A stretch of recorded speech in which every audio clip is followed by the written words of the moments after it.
ഒരു സഹോദരൻ ചോദിച്ചത്, അവരുടെ നാട്ടിൽ ജ്വല്ലറിയിൽ ഒന്ന് പഴയ സ്വർണങ്ങൾ ജ്വല്ലറിയിൽ കൊണ്ടുപോയി കൊടുത്താൽ 3-4 ഒക്കെ മാസം കഴിഞ്ഞതിന് ശേഷം അവർക്ക് ചെന്ന് പുതിയ ആഭരണങ്ങൾ അവിടുന്ന് തത്തുല്യമായ തൂക്കത്തിനുള്ള പുതിയ ആഭരണങ്ങൾ വാങ്ങിപ്പോരാം. ഇനി ക്യാഷാണ് കൊടുക്കുന്നതെങ്കിൽ നേരത്തെ ഇതേപോലെ ക്യാഷ് അവിടെ കൊടുത്തേൽപ്പിക്കാം. പിന്നീട് അതേ വിലക്ക് പിന്നീട് ചെന്ന് അവിടുന്ന് സ്വർണം വാങ്ങാം. അപ്പോൾ ഇത് അനുവദനീയമാണോ എന്നുള്ളതാണ്. ഇതിൽ ഒന്നാമത്തെ വിഷയം നമുക്കറിയാം, സ്വർണം കടം കൊടുക്കുകയാണെങ്കിൽ, ഇപ്പോൾ ഒരാൾക്ക് ഞാൻ 10 പവൻ സ്വർണം കൊടുക്കുകയാണ്, തിരിച്ചയാൾ എനിക്ക് 10 പവൻ തന്നെ തരുന്നു. ഇത് അയാൾക്ക് സാമ്പത്തികമായ ആവശ്യമുള്ളത് കൊണ്ട് ഞാൻ അയാൾക്ക് സ്വർണം കടമായി നൽകി, തിരിച്ച് പിന്നീട് അയാൾ എനിക്ക് സ്വർണം ആ കടം തിരിച്ചു തരുന്നു. ഇതിലെന്തെങ്കിലും തെറ്റുണ്ടോ?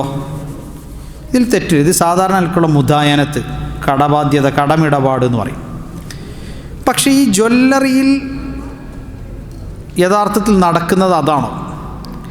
ഈ ജ്വല്ലറിക്കാരന് കടം എന്നുള്ള അർത്ഥത്തിൽ നൽകുകയും പിന്നീട് കൈപ്പറ്റുകയല്ല അവിടെ ചെയ്യുന്നത്. സത്യത്തിൽ ഈ പഴയ സ്വർണം അങ്ങോട്ട് നൽകി അവിടെ നിന്ന് പുതിയ ആഭരണങ്ങൾ അല്ലെങ്കിൽ സ്വർണം ഇങ്ങോട്ട് കൈപ്പറ്റുന്ന പരസ്പരമുള്ള ക്രയവിക്രയ ഇടപാടാണ്.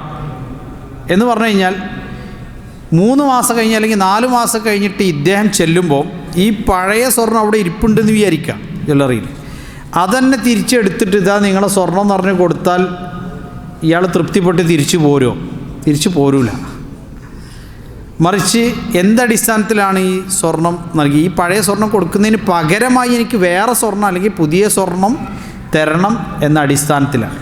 അപ്പോൾ ഈ സ്വർണത്തിന് പകരമാണെങ്കിലും സ്വർണം ക്യാഷിന് പകരമാണെങ്കിലും ശറയിൽ കൈമാറ്റം ചെയ്യുമ്പോൾ നിയമമുണ്ട്. ആ നിയമം അപ്പോൾ കൈമാറ്റം നടക്കണം എന്നുള്ളതാണ്. അതുകൊണ്ട് ഞാൻ ആദ്യം തന്നെ എന്ത് പറഞ്ഞത്, ഞാൻ സ്വർണ്ണം ഒരാൾക്ക് അപ്പോൾ കടമായിട്ട് കൊടുത്ത അയാൾ പിന്നല്ലേ തരുള്ളൂ. ഇപ്പോൾ പൈസ കടം കൊടുക്കുന്ന പോലെ ഞാനിപ്പോൾ സ്വർണ്ണം ഒരാൾക്ക് അയാൾക്ക് ഉപയോഗിക്കാൻ കൊടുത്ത്, കടമായിട്ട് കൊടുത്ത്, അയാൾ ആവശ്യമൊക്കെ ആ സ്വർണം വിറ്റിട്ടോ അല്ലെങ്കിൽ പിന്നെ ആ സ്വർണം ഉപയോഗിച്ചിട്ടോ അയാളുടെ ആവശ്യങ്ങൾ നിർവഹിച്ചു, പിന്നീട് എനിക്ക് തത്തുല്യമായ തൂക്കം സ്വർണ്ണം അയാൾ തിരിച്ചു തരുന്നു എന്നതുപോലെ തന്നെ അല്ലേ ഇത്? അതേപോലെ അല്ല. കാരണം ഇവിടെ ഇത് കടം എന്നതിനപ്പുറത്തേക്ക് എന്താണ്? കൈമാറ്റ ഇടപാട് അല്ലെങ്കിൽ ക്രയവിക്രയ ഇടപാടാണ്. പഴയത് കൊടുത്ത് പുതിയ തന്നെ വാങ്ങുക എന്നുള്ള കച്ചവടമാണ്. അപ്പോൾ ആ കച്ചവടത്തിൽ ശറയിൽ നിർബന്ധമായ കാര്യമാണ് സ്വർണം അപ്പോൾ കൈമാറ്റം നടക്കണം. അപ്പോൾ പഴയ സ്വർണം കൊടുത്തിട്ട് അതേ തൂക്കം പുതിയ ആഭരണങ്ങൾ തരുമോ? സാധാരണ നിലയ്ക്ക് തരൂല. ആര് തരില്ല? ജ്വല്ലറിക്കാരൻ നമുക്ക് തരൂല. അപ്പം തന്നെ ആണെങ്കിൽ തരൂലല്ലോ. പിന്നെ നമുക്ക് എന്താ ചെയ്യാൻ പറ്റുക? ഒന്നുമില്ല. പഴയ സ്വർണം എത്രയാണോ അതിൻ്റെ വില, ആ വിലക്ക് വിൽക്കുക, പൈസ കൈപ്പറ്റുക. നിങ്ങൾക്ക് എപ്പോഴാണ് പുതിയ സ്വർണ്ണം ആവശ്യമുള്ളത്, പൈസ കൊടുക്കുക, സ്വർണം എന്ത് ചെയ്യുക? വാങ്ങിക്കുക. ഇതേ നമുക്ക് മാർഗമുള്ളൂ. ഇവിടെ ഇത് ഒരു ശറഈയായ നിയമമാണ്. അത് വ്യക്തമായി ഹദീസിൽ വന്നിട്ടുണ്ട്. അത് ഫിഖ്ഹിലുള്ളൊരു നിയമം, അത് നമ്മൾ പാലിക്കണം. രണ്ടാമത്തെ കാര്യം, നമ്മൾ പൈസ കൊടുത്ത് ഏൽപ്പിക്കുക അല്ലെങ്കിൽ ഇങ്ങനെ സ്കീമായിട്ട് പൈസ മാസം തോറും അടക്കുക, പിന്നെ സ്വർണം കൈപ്പറ്റുക, ഇതും അനുവദനീയമല്ല. കാരണം നമ്മൾ വില കൊടുത്ത് സ്വർണം വാങ്ങുകയാണെങ്കിൽ ക്യാഷ് കൊടുത്താൽ സ്വർണം അപ്പോൾ തന്നെ കൈപ്പറ്റണം. അതിനൊക്കെ ഒരു കാരണങ്ങളുണ്ട്. കാരണം എന്താ? ഈ സ്വർണം എന്ന് പറയുന്നത് നാണയഗണത്തിൽ പെടുന്നതാണ്. ക്യാഷ് എന്ന് പറയുന്നത് എന്ത് പെടുന്നതാണ്? നാണയഗണത്തിൽ പെടുന്നതാണ്. അപ്പം നാണയങ്ങൾ പരസ്പരം കൈമാറ്റം ചെയ്യുകയാണെങ്കിൽ എത്രയാണോ അന്നത്തെ മൂല്യം, ആ മൂല്യം അനുസരിച്ച് അന്ന് തന്നെ കൈമാറ്റം ചെയ്തിരിക്കണം എന്ന് ശറയിൽ നിയമമുണ്ട്. അതുകൊണ്ട് അത് ശ്രദ്ധിക്കുക. വല്ലാഹു തആല ആലം. അതിൽ വിശദമായി ഹദീസ് വന്നിട്ടുണ്ട്. അദ്ദഹബു ബിദ്ദഹബ് വൽഫിദ്ദത്തു ബിൽഫിദ്ദ വത്തംറു ബിത്തംർ വശഈറു ബിശഈർ എന്ന് പറയുന്ന ഹദീസ് ആ വിഷയത്തിൽ വന്നിട്ടുണ്ട്. സ്വർണത്തിന് പകരമായി കൈമാറ്റം നടക്കുകയാണെങ്കിൽ 2 നിയമം ബാധക. ഒന്ന്, തത്തുല്യമായ തൂക്കമാകണം, അപ്പോൾ തന്നെ കൈമാറ്റം നടക്കണം.